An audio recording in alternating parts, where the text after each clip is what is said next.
Hi there. Okay, so it's been a very very long time. I'm just gonna get right into this and just pretty much review Man of Steel. And as being the big Superman fan that I am, I know it's a surprise that it's been this long for me to review the movie, and I'm sure all of you have seen it. So I am going to spoil everything I can. Everything I mention will be, I'll have the spoilers in there. I'm sorry for getting so late on this. I, for one, wanted to make sure that I felt the way I did immediately after the movie, and see how it settled, because there have been a lot of times I've liked movies and then they've settled, or video games or anything, and after a while you start to not like them as much. So I wanted to give a good break in between reviewing it and actually seeing it. I just have to say I've seen it 3 times. I saw it opening night, midnight, with my parents. I saw it a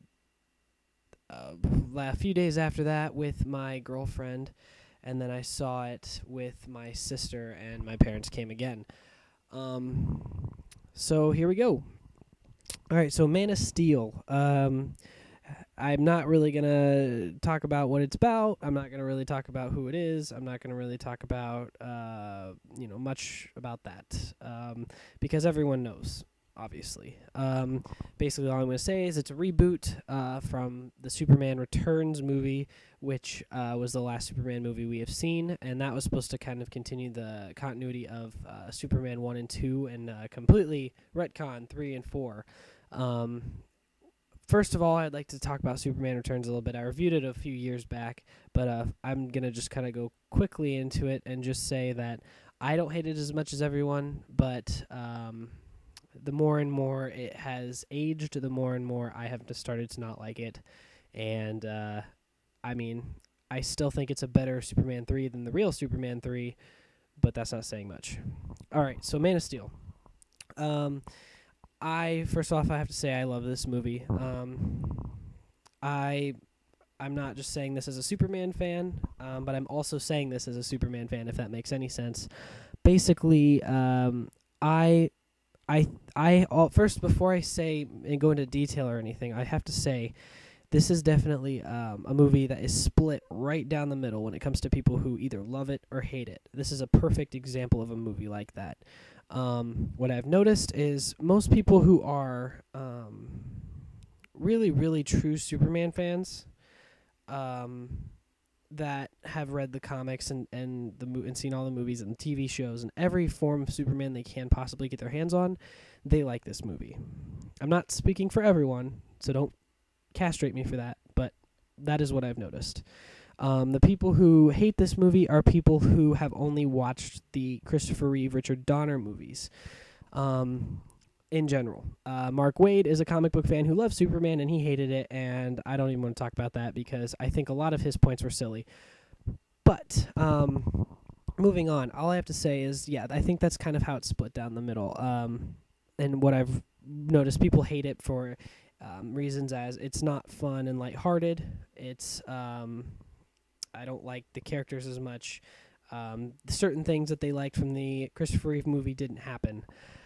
All I have to say to that is, Superman has been struggling for all these years in movies and in many other things, and I think this was the only drastic step that they could have taken to make this, to make Superman sell, and it sure as hell has sold. But I would have to say, because it has made quite a bit of money, and I am very happy for that. I don't get it, because people, I remember when Superman Returns came out, people talked about how boring it was and how Superman didn't throw one punch, and now I'm hearing they're complaining about how there's too much action and too much, fighting. But I'll get to that later. I liked this movie for many reasons. I liked it for the reason that it took many drastic steps to be fresh, and I really appreciated that, and I really appreciated the hard work that you could obviously see that went into this movie. There's a lot of hard work. Also, I'd have to say, I liked in general the feel of it. I mean, I'm sorry, I love the big blue Boy Scout Superman, but not only does that not sell these days, but it's been told many, many times. And I personally like the idea of this Superman. I loved Superman Earth 1 for this reason, even Superman Birthright for this reason. It's more of a human Superman growing up to become this godlike figure. So it's a very human Clark with a struggle that anyone would have. I mean, if you grew up with these powers, how would you would not right away just have these morals of being correct, no matter who you grew up with. Ma and Pa can't give him the idea that he can do great things and that he will do great things and that he is a good person and he can change the world in a good or bad way. And I don't think they ever taught him, about merit badges to make him that crazy good. I just really liked this interpretation, and what people need to understand is I think people went into this expecting it to be like the Christopher Reeve movie where he talks to Jor-El for months and months and months, and there he is. He's big blue Boy Scout Superman, and he knows everything he needs to know. This, I mean, he's thrown right into the action right away. He finds out where he's from, and what his purpose is at the age of 30, and I don't know if it's exactly 30, but in his 30s. And while he is finding this out, it is also triggering what is going to cause him to become Superman. And before he even barely gets to know what's going on with his true life and his true world he came from, he has to go right into defending the world he's on now. And I think people were wanting or at least expecting a Superman movie where he was very, just knew everything and he knew exactly what to do. And that's when people complain about, look at all the destruction, or this is a spoiler, but he broke Zod's neck and he killed Zod, and Superman doesn't kill. And coming from a Superman fan, trust me, I am one of the biggest Superman fans you'll ever find, especially in this age. And I have to say that didn't faze me one bit when I saw it. Because if you pay attention hard enough to this movie, if you pay attention and really understand where we are at in this story, you obviously see that this is not Superman yet. This is Clark Kent, and this is Clark Kent getting thrown into a position that he didn't necessarily know he had to do, and he embraces it very quickly, and he still is figuring it all out. So he obviously isn't going to take the time to observe and save every civilian he can, because he hasn't learned that yet. He's obviously not gonna try and do everything he can to not kill Zod, even though he did try everything he could to not kill Zod. But he's not gonna refuse to kill yet, because this is exactly what David Goyer said, and this is what Christopher Nolan said. If there's no reason that Clark didn't want to kill. Besides growing up with the Kents and them saying that, there's no reason that he would have such a moral standpoint on that. And this is where he finds this out. He realizes this is the one time in his life where he's stuck between a rock and a hard place, and he has to decide, do I let him kill this family, or do I do what I have to do to save these people? And he does it. And I would be more affected if he did that and then he just got up and walked away. But he broke down. And instead of getting so deep into that Superman mythos, I was more into the story, which I was more into what was going on right that minute, not what's been going on in 75 years of Superman history. And what they were trying to explain is the entire foreshadowing of the entire story, which is basically he has to make a decision. Does he stand by the human race, or does he destroy it and build a new Krypton, or does he embrace one side more than the other? And he has to find that fine balance. Just like Jor-El said, he can be the bridge between two worlds, and that's what Pa Kent was saying. If you listen to the dialogue closely enough, he's basically saying you're from a different world, but you grew up on this one. You can use the ideals and the things you learn from Krypton and bring them to Earth and teach the people of Earth what you know from Krypton. And you can also teach the people of Krypton what Earthlings have to do. It's a very sci-fi idea, and it's a very good idea in my opinion. But that's basically what they're saying. And he is, he's so that ending moment when he breaks Zod's neck. That's the decision.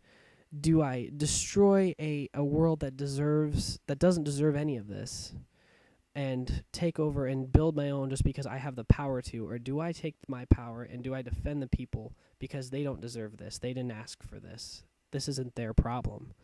And he does that, and he makes that decision. And I know, okay, you could put his hand in front of the heat vision, or that's not the point. Sure, maybe he could, but what I have to say is you have to be more into the story, and you have to just go with it. It's about a guy that crash lands on Earth and has superpowers where he can fly and have heat vision and all this. So you got to kind of go with it. Now, saying that, I do have to say there are a few things that they could have probably done better. I've heard a lot about the pacing, which, yes, I do agree. The pacing at first was a little choppy, but I was honestly okay with it just because of the idea that, everyone knows who Superman is. So they didn't want to, they cut the bullshit. And, on a movie standpoint, yeah, maybe they should have dwelled and made some different scenes and made some extra scenes to kind of fill some gaps, but as a Superman fan and as a superhero fan, I didn't bother me. Also, the tornado scene, I do have to say, the way Pa dies is a little not as good as the heart attack, just because the idea of the heart attack is he had all these powers, all these things he can do, all these powers, and you couldn't even save him. That's pretty much the line he says, and it's that idea that, he can't, he learns that lesson that you can't save everyone, and you can have all the power in the world and you still can't save everyone, and you have to just learn to live with that. In this, it's more if he had the power to save him, but he didn't, because he told him not to. His dad did. But I do understand where they were coming from with that, because it didn't faze me and I didn't even think about it the first time. That's why I waited so long to do this review so I could think about it, and I do see where they're coming from, so it doesn't bother me to the point where I'm like, I hate the movie because of it. But I do see where they're coming from, but I think they could have, maybe worked on that a little more. I love the cast. I think Henry Cavill is a great Superman. People are going to crucify me for saying this, but I do have to say I like him better as Superman than Christopher Reeve. And I love Christopher Reeve to death. He is Superman, but I think Henry Cavill really has taken this character and refreshed him into a more of ironically, a likable character, a character you feel for instead of a character you grew up with. It's interesting. It's very interesting as a Superman fan to see him play it, because it does get me emotional thinking about some of the ways he did things. It was very good. I think Amy Adams was great. I think Michael Shannon was great as Zod. I thought it was amazing. The fight scenes, I do have to say, yeah, maybe they were a little too long, but I've heard a lot of people say it's like a really old itch being scratched. And I do have to agree. Ballism Self-Help Dude said that. I do have to agree that is what it feels like. And so I'm sure by the second movie, which they will make, they will not take that much time to have a big fight scene. But the whole time I was just like, oh, it's so great to see something like this for once. So I was okay with it for this one circumstance, and it doesn't bother me. But yeah, that's really all I have to say about the movie. I don't know where the critics got this from. All I can say is the critics are that half of the group that, haven't read a lot of comic books and seen a lot of Superman history and whatnot. But I do have to say, when people talk about movies as much as they talk about this one and argue, I don't care if you're arguing, I don't care if you're right or wrong, but you're talking about it, and that is that means it's an important movie, and it's a significant movie in our lives, because it's not as significant if people just see it and don't talk about it. But I hear people talking about it all the time, even if I don't bring it up. And so that really does mean something. And I'm excited to see what they do with the sequel. I think Zack Snyder really did do a great job of taking what he's good at and then taking what he is not very good at and balancing them out very, very well. So all I have to say is go see this movie.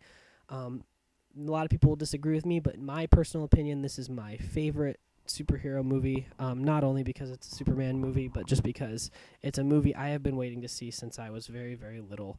And I did get choked up quite a bit watching it the first time in certain spots because I was just like, I've been waiting so long for a moment like this. I've been waiting so long to show something like this. So that's basically how I feel about it. I'm not saying everyone's going to call it their favorite superhero movie, but it is personally my favorite superhero movie.